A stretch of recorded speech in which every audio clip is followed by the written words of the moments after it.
Hello everyone, welcome you all to Udit pharmacy YouTube channel. आज हम देखने वाले हैं एग्जिट एग्जाम से रिलेटेड कुछ मल्टीपल चॉइस क्वेश्चंस। कौन से सब्जेक्ट से? फार्माकोग्नोसिस सब्जेक्ट से। तो आगे बढ़ने से पहले मेरी आप सबसे रिक्वेस्ट है कि अगर अभी तक आपने हमारे चैनल को सब्सक्राइब नहीं किया है तो हमारे चैनल को सब्सक्राइब कीजिए, और साथ ही न्यू अपडेट्स और नोटिफिकेशंस के लिए आप हमें इंस्टाग्राम पे, टेलीग्राम पे, फेसबुक पे और ट्विटर पे भी फॉलो कर सकते हैं। तो आज हम देखेंगे के सिलेबस में जो सेकेंड चैप्टर है, that is classification of drugs. इस चैप्टर से रिलेटेड कुछ very important multiple choice questions. तो let us move on to our first question. हमारा पहला क्वेश्चन है, for pharmacognostic study crude drugs can be arranged in. अब यहाँ पे पूछा गया है कि क्रूड ड्रग्स की जब हम फार्माकोग्नोस्टिक स्टडी करते हैं तो उनको किस तरह से अरेंज किया जाता है। ओके, तो यहाँ पे मैं आपको बता दूं कि जो क्रूड ड्रग्स होते हैं उनको अगर हम फार्माकोग्नोसी में पढ़ते हैं तो उनको 6 क्लासिफिकेशन में अरेंज किया जाता है। 6 क्लासिफिकेशन कौन से हैं? अल्फाबेटिकल क्लासिफिकेशन है, टेक्सोनॉमिकल क्लासिफिकेशन है, मॉर्फोलॉजिकल क्लासिफिकेशन है। तो यहाँ पे हमारा आंसर होगा all of the above. Okay, तो इससे अलावा और 3 हैं जो हम नेक्स्ट क्वेश्चन में डिस्कस करेंगे। तो यहाँ पे सेकेंड क्वेश्चन में देखते हैं, again same question, for pharmacognostic study crude drugs can be arranged in. तो यहाँ पे हमने पहले 3 देखा, अल्फाबेटिकल, टेक्सोनॉमिकल, मॉर्फोलॉजिकल। उसके अलावा और एक है फार्माकोलॉजिकल, केमिकल और कीमोटेक्सोनॉमिकल। तो यहाँ पे भी हमारा आंसर होगा ऑल ऑफ द अबव। तो टोटल मिला के 6 ऐसे क्लासिफिकेशन है जिसमें हम क्रूड ड्रग्स कि जब हम फार्माकोग्नोस्टिक स्टडी करते हैं तो उनको अरेंज किया जाता है। तो 6 क्लासेस में हम उनको, 6 क्लासिफिकेशंस में हम उनको अरेंज कर सकते हैं। तो यहाँ पे जो क्लासिफिकेशन है वो बहुत इंपॉर्टेंट है क्रूड ड्रग्स का। और अगर आप अभी फर्स्ट ईयर में पढ़ रहे हो तो अगर आपको ये क्लासिफिकेशंस डिटेल में पढ़ने हैं, साथ ही फार्माकोग्नोसी का पूरा सिलेबस अगर आपको डिटेल में पढ़ना है, उसके साथ ही अगर आपको सारे सब्जेक्ट्स जो है वो डिटेल में पढ़ने हैं, टॉपिक वाइज पढ़ने हैं, तो आप हमारा जो उदित फार्मेसी एप्लीकेशन है ना, उस पर जो फर्स्ट ईयर के लिए कोर्स अवेलेबल है उसको एनरोल कर सकते हो। और अगर स्टूडेंट सेकेंड ईयर में पढ़ रहे हैं तो उनके लिए भी सारे सब्जेक्ट्स के topic wise detail video lectures available है, साथ ही नोट्स अवेलेबल है। और जो स्टूडेंट्स एग्जिट एग्जाम के लिए प्रिपेयर कर रहे हैं उनके लिए भी प्रैक्टिस टेस्ट नोट्स अवेलेबल है वेरी अफोर्डेबल प्राइसेस पे। तो आप उदित फार्मेसी एप्लीकेशन में एनरोल कर सकते हैं ये कोर्सेज। और अगर इस एप्लीकेशन से रिलेटेड अगर आपको कोई भी क्वेरी हो तो आप ये नीचे दिए गए जो नंबर है उस पर कॉन्टैक्ट कर सकते हैं। तो चलिए हम नेक्स्ट क्वेश्चन की तरफ बढ़ते हैं। Question is, in which type of classification the crude drugs are divided into parts of plants?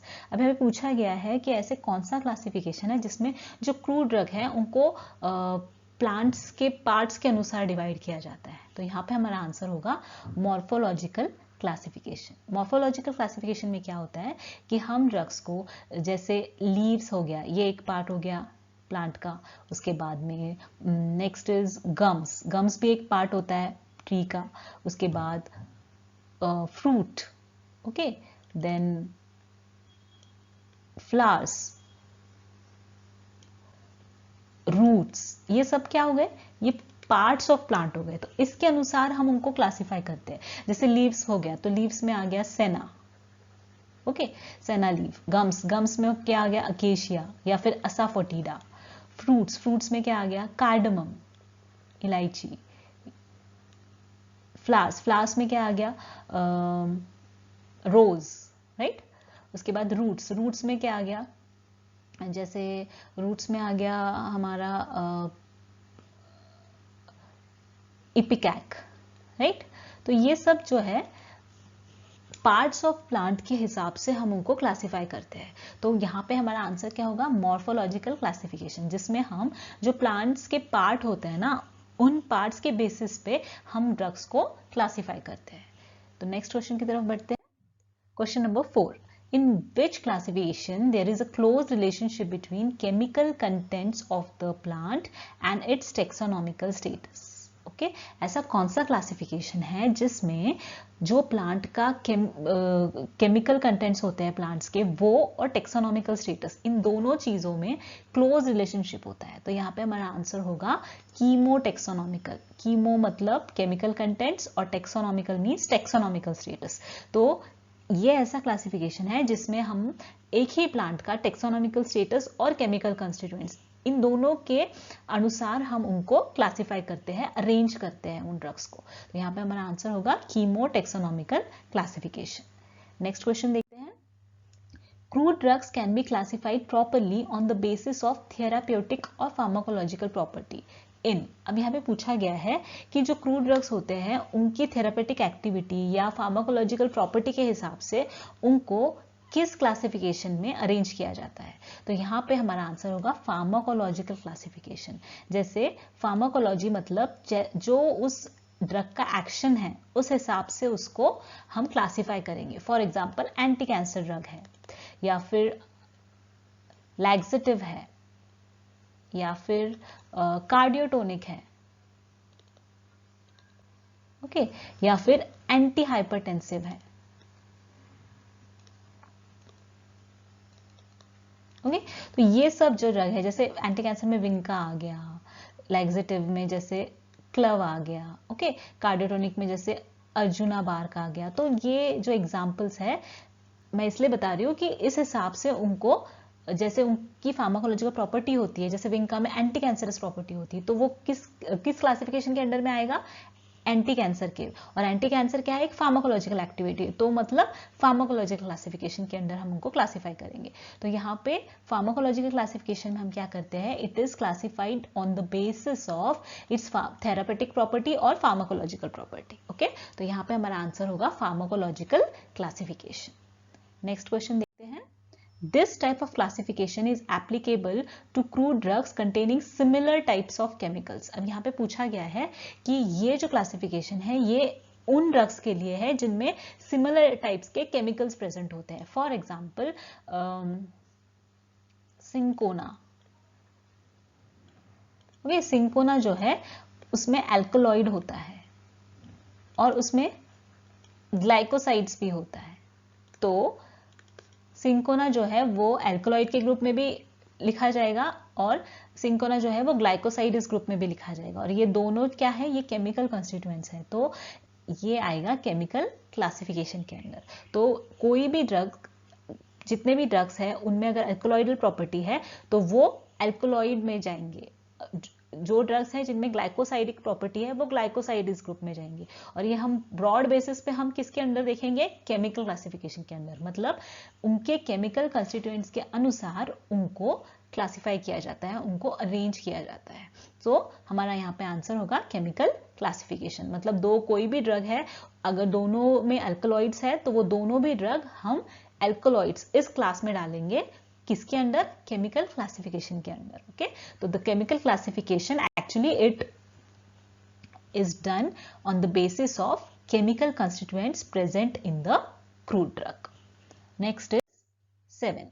The status of berberine, rutin and other flavonoid species of higher plant is of dash significance, okay। तो यहाँ पे पूछा गया है कि berberine ये एक chemical constituent है, रूटीन है और एक फ्लेवोनॉइड स्पीशीज है हायर प्लांट्स की।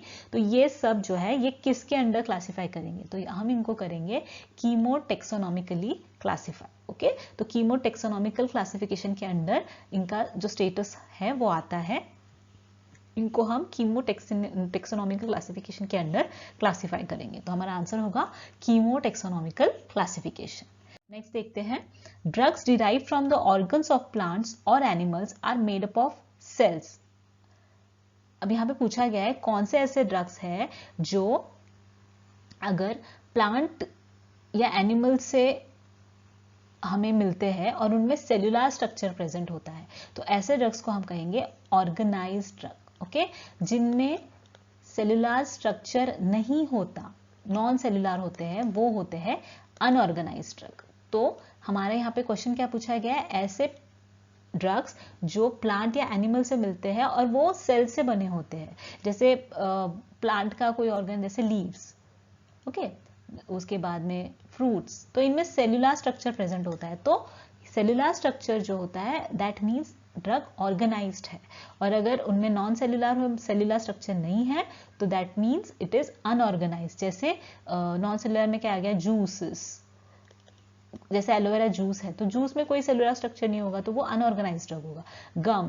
गम्स में भी कोई सेलुलर स्ट्रक्चर नहीं होता तो वो क्या होगा, अनऑर्गेनाइज्ड होगा। तो इस तरह से ड्रग्स अगर प्लांट से हम एक्सट्रैक्ट कर रहे हैं या फिर एनिमल से हम कर रहे हैं और उनमें अगर सेलुलर स्ट्रक्चर प्रेजेंट नहीं है तो वो अनऑर्गेनाइज्ड ड्रग है, और अगर उनमें सेलुलर स्ट्रक्चर प्रेजेंट है तो that is unorganised drug. Okay, so हमारे यहाँ पे आंसर होगा ऑर्गेनाइज्ड ड्रग।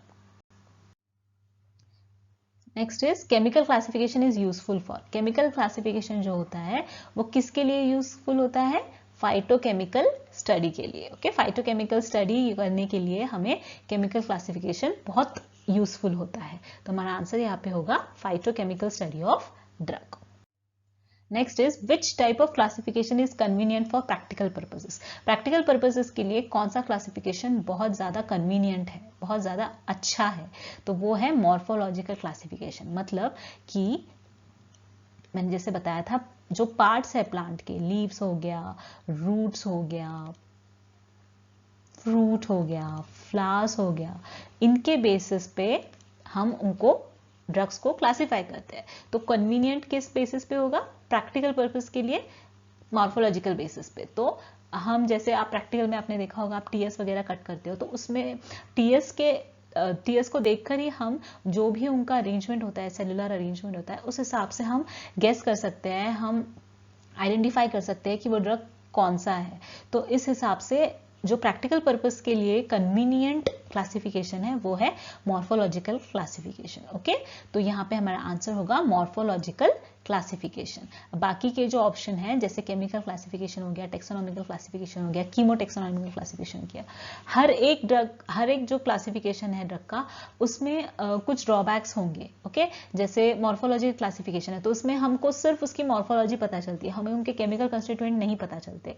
केमिकल क्लासिफिकेशन में हमें उनके केमिकल कंस्टिट्यूएंट पता होते हैं, पर अगेन उसमें कंफ्यूजन होता है। जैसे मैंने बताया था सिंकोना में अल्कलॉइड्स भी होते हैं, ग्लाइकोसाइड्स भी होते हैं, तो अगेन वहां पे कंफ्यूजन डेवलप हो जाता है। टेक्सोनॉमिकल में क्या होता है, वहां पे हम जो क्रूड ड्रग्स होते हैं उनको उनके जीनस के हिसाब से, उसके फैमिली के हिसाब से, उसके जो भी स्पीशीज है उस हिसाब से हम उसको क्लासीफाई करते हैं। तो यहाँ पे हमें उनके केमिकल कंस्टिट्यूएंट्स पता नहीं चलते, हमें उसकी मॉर्फोलॉजी पता नहीं चलती, तो इसलिए जो टेक्सोनॉमिकल क्लासिफिकेशन है वो भी थोड़े बहुत ड्रॉबैक रखता है।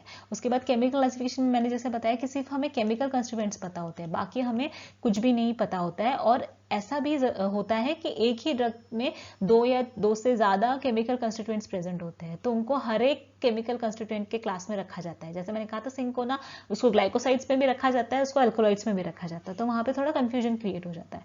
और कीमोटेक्सोनॉमिकल जो है इसमें हमको केमिकल कंस्टिट्यूएंट्स भी पढ़ने को मिलते हैं और साथ ही उसकी टेक्सोनॉमी भी पढ़ने को मिलती है। तो it is also one of the क्या बोलेंगे कि कम ड्रॉबैक रखने वाला क्लासिफिकेशन है। ओके, तो यहाँ पे हमारा आंसर क्या होगा, मॉर्फोलॉजिकल क्लासिफिकेशन। मॉर्फोलॉजिकल क्लासिफिकेशन जो होता है वो कन्वीनियंट होता है प्रैक्टिकल पर्पसेस के लिए। ओके, तो नेक्स्ट जो है आपको मैं बताना चाहूंगी कि अगर आप फर्स्ट ईयर में पढ़ रहे हो, आप अगर सेकेंड ईयर में पढ़ रहे हो या फिर आप एग्जिट एग्जाम की प्रिपरेशन कर रहे हो, तो आपको जो कोर्स है वो यहाँ पे उदित फार्मेसी एप्लीकेशन पे मिल जाएगा, जिसमें आपका जो एकेडमिक पूरा जो सिलेबस है वो टॉपिक वाइज डिटेल में आपको वहाँ पे लेक्चर्स मिलेंगे, आपको वहाँ पे नोट्स अवेलेबल होंगे। और ये जो कोर्सेज है बहुत ही अफोर्डेबल प्राइसेस पे अवेलेबल है।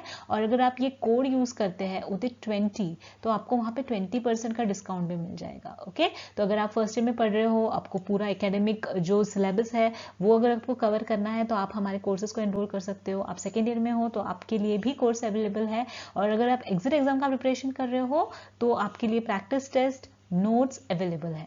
तो यहाँ पे आप उदित फार्मेसी एप्लीकेशन पे जाके अगर एनरोल करेंगे तो आपको 20% डिस्काउंट भी मिलेगा अगर उदित 20 आप ये कोड यूज कर रहे हो तो। और अगर इस एप्लीकेशन से रिलेटेड कोई भी क्वेरी हो तो आप ये जो नीचे दिया गया नंबर है ना, उस पर कॉन्टैक्ट करके क्वेरीज का सोल्यूशन मांग सकते हो।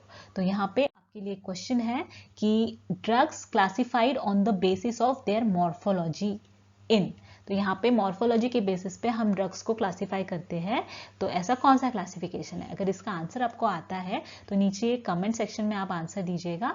मैंने लास्ट जो वीडियो था उसमें क्वेश्चन पूछा था कि ऐसे कौन से सब्सटेंसेस होते हैं जो किसी भी डिसऑर्डर को या डिजीज को ट्रीट करने के लिए यूज होते हैं। Okay, substances which are use to treat any disorder और डिजीज आर कॉल्ड एज। तो यहाँ पे इसका आंसर है ड्रग। ड्रग ऐसे सब्सटेंसेस होते हैं जो किसी भी डिसऑर्डर या डिजीज को ट्रीट करने में हेल्प करते हैं। तो लास्ट प्रीवियस जो लेक्चर था उसमें जिन्होंने भी ड्रग आंसर दिया है उनके लिए वेरी बिग क्लैप। और ये जो क्वेश्चन है इसका अगर आंसर आपको आता है तो आप कमेंट सेक्शन में आंसर दे सकते हैं। इसका आंसर हम नेक्स्ट वीडियो में डिस्कस करेंगे। तो अभी के लिए थैंक यू सो मच।